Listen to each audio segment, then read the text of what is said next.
Wonderful. Hello, Laura. Thank you very much for being with us today. Thank you for having me. So let's begin with the first question to understand what we're talking about. So your goal is to make fashion circular. How would you define circular economy? I think to really understand circular economy, it's helpful to take a look at where we are right now and how the current economy works. So currently we work on what we call a take, make, dispose model, whereby we take resources out the ground, we make them into products, and then after what is becoming an increasingly short amount of time, those products end up being discarded, whether that's into landfill or incineration. And so this is what we call a linear way of working. It really is in one way, one direction. And for the fashion industry particularly, this is having some catastrophic impacts. We know that less than 1% of the materials that are going into making clothes are actually ever being recycled back into new clothes after use. We've also really seen that huge amounts of waste and pollution are caused during the production process and so on. So actually, that's the current way of doing things. That's the linear way. A circular economy looks at a different approach and says, how do you redesign the whole system from the very beginning so that it eliminates waste and pollution, it keeps products and materials in use, and it regenerates natural systems. So it's really about, instead of looking at current system and saying, how do we reduce the negative impacts of the current system, saying, how do we create a new system that from the very beginning really doesn't cause those negative impacts? Mm-hmm. And then the other part is using the waste that's left, reintroducing it into the system.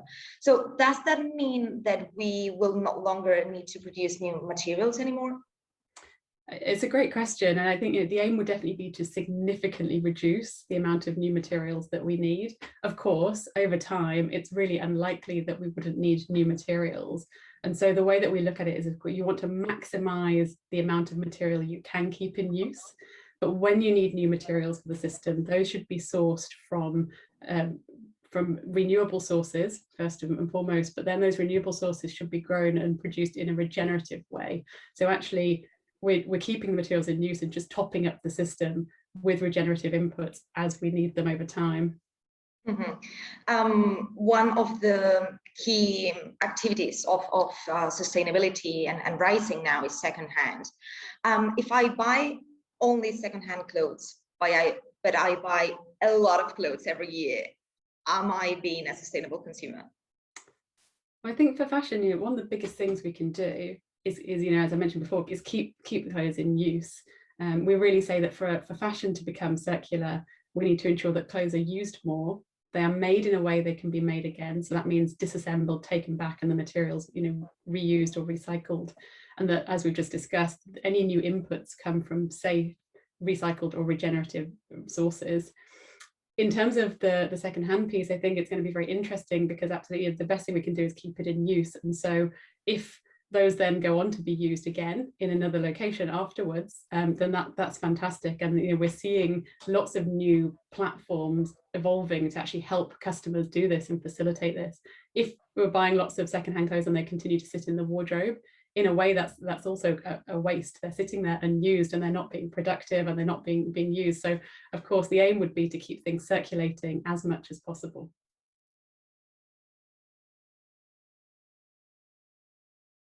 And can a fashion company be both big and sustainable? This is a really interesting, we get asked quite a lot about sort of the big versus small question. Mm-hmm. And I think at this point, we're in a situation whereby to really radically redesign the system, it's not about, which actor is going to have the most impact on that. I think all actors need to be involved, whether that's big companies, small companies, policymakers, the manufacturers, everyone has a role to play within actually achieving that whole system shift. What we've seen is that quite often the smaller ones have the more agility to be disruptive.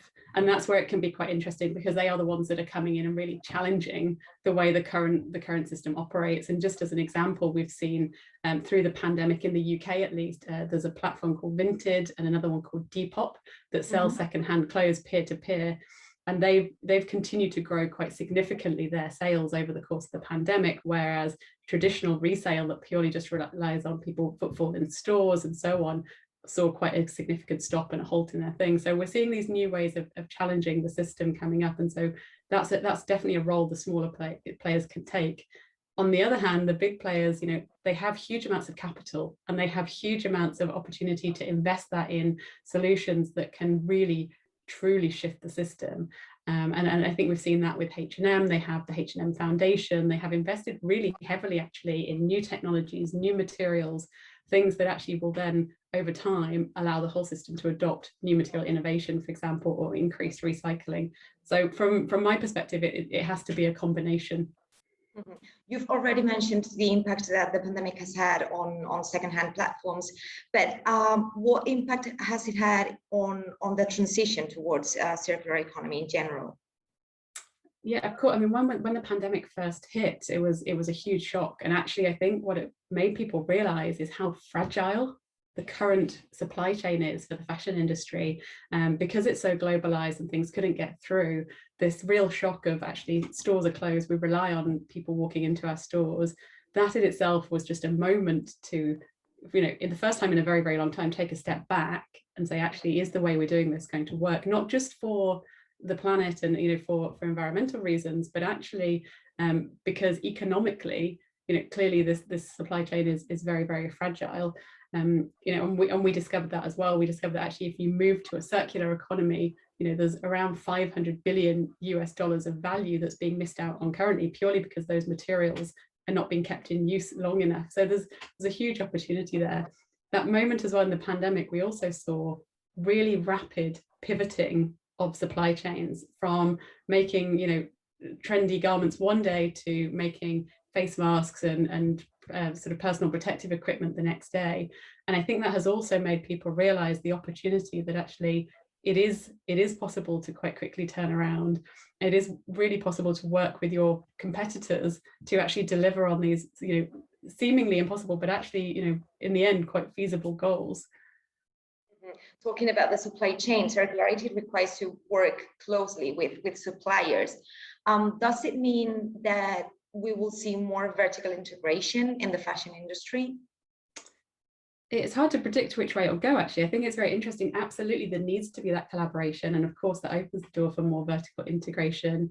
Particularly, we found, so we run a project called the Jeans Redesign, whereby we asked a number of organizations to actually redesign jeans, a very common item that most people have in their collections, in line with circular economy principles. So we asked them to make them more durable, to make sure they could be disassembled and recycled, that they were from safe inputs such as organic cotton and regenerative cotton.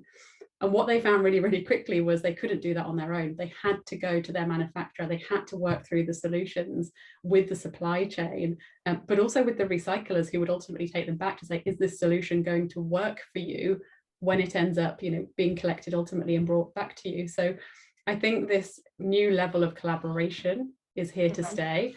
Whether that leads to vertical integration, it's hard to say, because as reuse models, things like rental, also repair services take off and get more ingrained, it might be that also leads to a much more distributed supply chain where we have localized hubs for different organizations to really make those services work economically.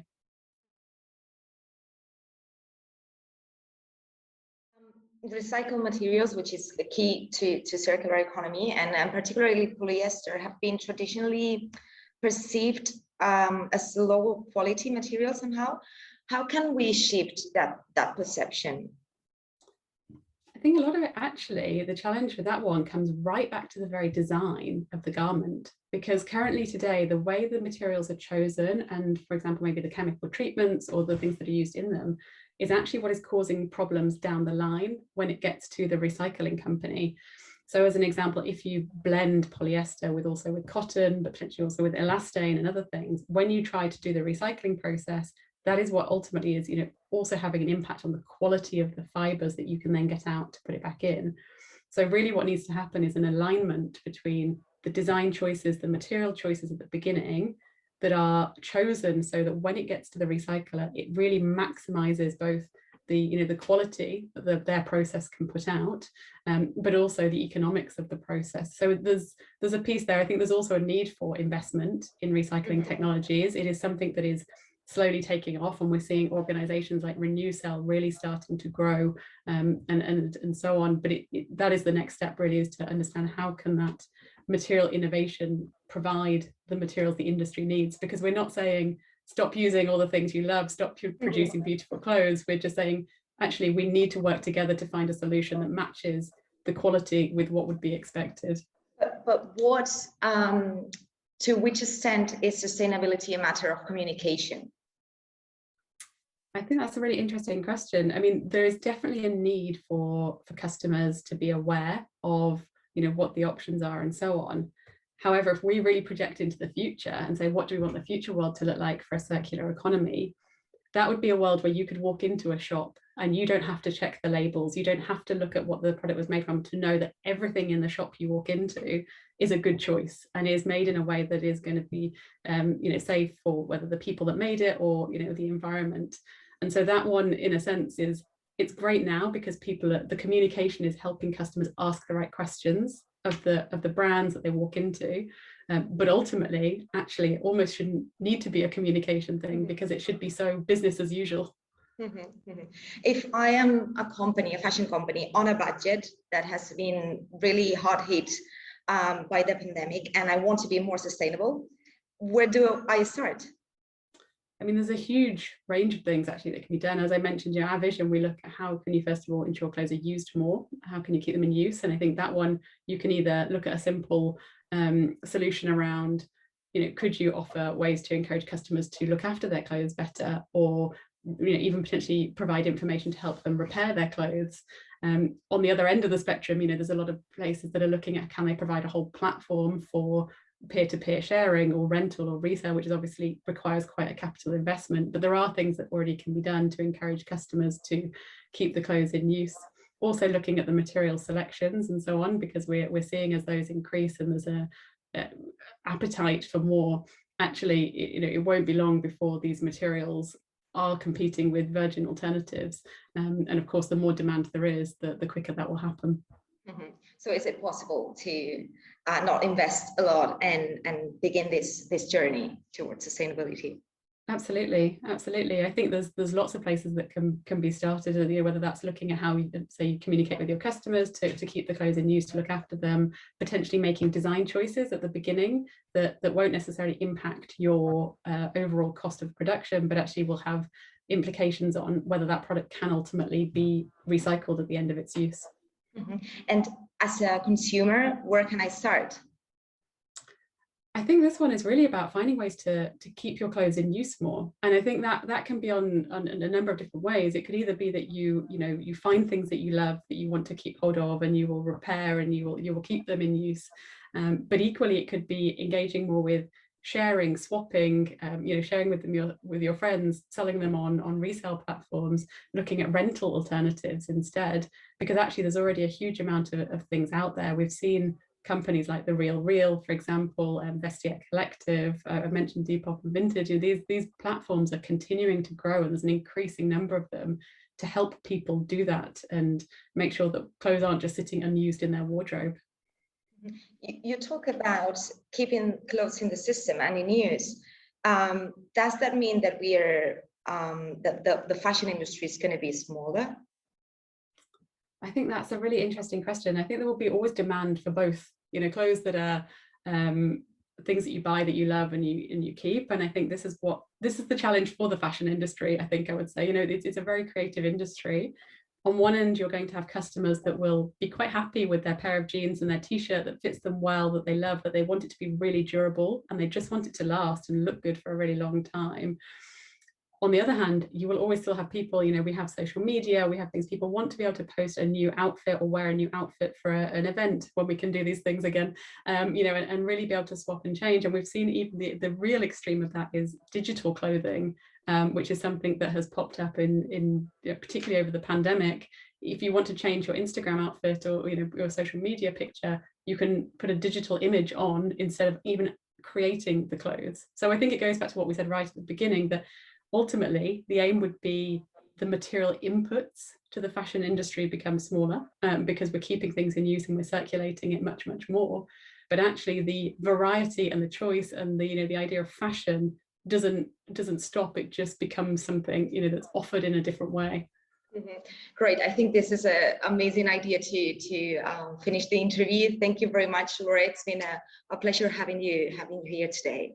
Thank you for having me.